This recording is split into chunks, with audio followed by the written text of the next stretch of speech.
কই যাবি? তুমি এখানে কি করো? আপনি কে ঢাফা? আমি কি মানে আমি তোমার ওয়াইফ। আল্লাহ নাউজুবিল্লাহ, তওবা তওবা। দেখো সংসারে অশান্তি হয়, ঝগড়া হয়, তার মানে কি তুমি আমাকে দেখার জন্য রিকশা চালাবা? আরে কি কেডাকার ওয়াইফ কেডাকার বউ কি করেনি? আমি তো বিয়েই করিনি। আপনি কে ঢাফা? আমার মনে হয় কি তোমার মাথায় সমস্যা হইছে। চল কে ওয়াইফ করতেছে। কার বাবা কোন যার বাবা কে কার বউ? আপনি আমার বউ?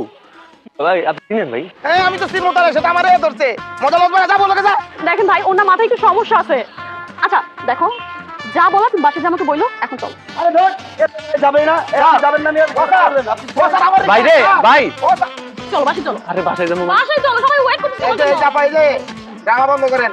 কাহিনী কি কবে কবে শুরু করছেন এগুলি? ওই ঝগড়া করে এসে আমার সাথে রাগ করে রিকশা চালাচ্ছে। ও তাই দেখাই চলো তো, বুঝছি। এই বাসে চলো। আয় যাইতেছে আমি। আবাসের মতো লম্বা আপনার হাজবেন্ড তারে আমি জীবনে কল্পনা করি না। এত সুন্দর বড় বড় কম, এই জন্য চলো। কোন জায়গায় জানি বাসা আমগো? একটু সরেন না, আমি যাইতেছি।